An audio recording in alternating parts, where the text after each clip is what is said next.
चंद्रपूर जिल्हा प्रशासन, कृषी विभाग व आत्मा यांच्या संयुक्त विद्यमाने चंद्रपुरात आज चांदा ॲग्रो 2024 जिल्हा कृषी महोत्सवाचे उद्घाटन कृषी मंत्री धनंजय मुंडे यांच्या हस्ते करण्यात आले। आयोजित कार्यक्रमात वनमंत्री मुनगंटीवार, आमदार किशोर जोरगेवार, जिल्हाधिकारी विनय गौडा, मुख्य कार्यकारी अधिकारी विवेक जॉन्सन यांची उपस्थिती होती। कार्यक्रमाचे उद्घाटन झाल्यावर कृषी मंत्री मुंडे यांनी कृषी विभागाच्या विविध योजनांची माहिती दिली।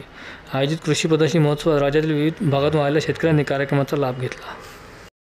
काही गोष्टीचे निर्णय माझ्या भाषणातून या ठिकाणी कृषी विभागांच्या जे घेतले की स्मार्ट योजना असेल, नानाजी देशमुख कृषी संजीवनी योजना असेल, या योजनेमधून FPOला जे काही कॅप विदर्भ आणि मराठवाड्यासाठी लागलेले होते ते कॅप पूर्णपणानं आता काढले।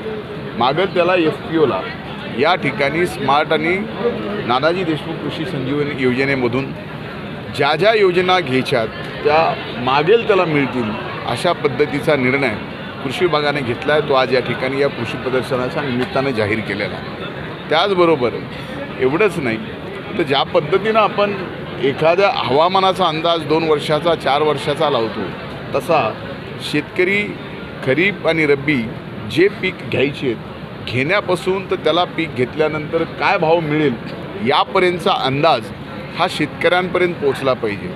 शेवटी आपण आज 21व्या शतकामध्ये या शेतीला व्यवसाय म्हणून स्वीकारला असेल तर व्यवसाय म्हणून स्वीकारल्यानंतर अख्खं जग आपल्याला एका गॅजेटमध्ये मिळालं आहे, याचा फायदा सर्वाधिक हा शेतकऱ्यांना दिला गेला पाहिजे। आणि शेतकऱ्याच्या उत्पादन खर्चसुद्धा यांत्रिकीकरण वाढवून भलेही त्याच्यात येणाऱ्या काळामध्ये ड्रोन टेक्नॉलॉजी असेल तिथपर्यंत जाऊन उत्पादन खर्च 25% कमी करणं आणि उत्पादन खर्च कमी करून झालेल्या उत्पन्नावरून 50% भाव जास्त मिळवून देणं हे सगळ्यात मोठं आव्हान शेतकऱ्यांचं हे कृषी विभागानं आम्ही स्वीकारलं आहे आणि हे नक्कीच येणाऱ्या काळामध्ये आम्ही करून दाखवू।